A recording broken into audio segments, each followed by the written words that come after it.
అభిమానులు ఎంతగానో ఎదురుచూస్తున్న darling Prabhas Raja Saab movie teaser విడుదలైంది. Crazy director Maruthi Prabhas combination వస్తున్న హారర్ కామెడీ జోనర్ సినిమా ఇది. టీజర్ లో ప్రభాస్ వింటేజ్ లుక్ హైలైట్ అని చెప్పాలి. టీజర్ లో వింటేజ్ ప్రభాస్ లుక్ కి అభిమానులు ఫిదా అవుతున్నారు. నవ్వు తప్పించే డైలాగ్స్, హారర్ ఎలివేషన్స్ తో టీజర్ అత్యంతం ఆసక్తికరంగా ఉంది. పీపుల్ మీడియా ఫ్యాక్టరీ బ్యానర్ పై టీజీ విశ్వప్రసాద్ నిర్మిస్తున్న ఈ చిత్రంలో రెబల్ స్టార్ సరసన కథానాయకులుగా నిధి అగర్వాల్, మాలవిక మోహన్, రిధి కుమార్ నటిస్తున్నారు. సలార్, కల్కి, ఏడి 2898 వంటి వరుస హిట్ల తర్వాత ప్రభాస్ నటించిన మూవీ కావడంతో రాజాసాబ్ పై అభిమానుల్లో భారీ అంచనాలు ఉన్నాయి. ఇక తాజాగా విడుదలైన టీజర్ చూస్తుంటే ఆ అంచనాలను అందుకునేలా ఉంది. తమన్ మ్యూజిక్ ఈ సినిమాకు మరో స్పెషల్ అట్రాక్షన్ అని చెప్పాలి. టీజర్ లో హారర్ ఎలివేషన్ సీన్లకు అదిరిపోయే బీజం ఇచ్చారు తమన్. థియేటర్లో ఇది మరింత ప్రత్యేకంగా ఉంటుందనడంలో ఎలాంటి సందేహం లేదు.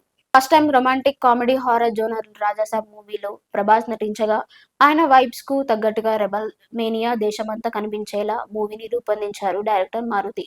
ఈ ఇల్లు నా దేహం, ఈ సంపద నా ప్రాణం, నా తదనంతరం కూడా దీన్ని నేను మాత్రమే అనుభవిస్తాను అంటూ అడవిలో ఓ కోటలోని భారీ రాజభవనంలో ఓ వృద్ధ మహారాజు ఆత్మ చెప్పే డైలాగ్ తో టీజర్ ప్రారంభం అవుతుంది. భవనంలో దెయ్యాలు ఆ వైబ్ భయపెడుతుండగా ఒక్కసారిగా darling Prabhas entry goose bumps తెప్పిస్తుంది. Darling love track comedy timing తో కాస్త ఆ వైబ్ కు బ్రేక్ వేయగా మళ్ళీ ఆ భవనంలోకి ఎంట్రీ వేరే లెవెల్లో ఉంది. తమన్ బీజిఎం మరింత హైలైట్ గా నిలిచింది.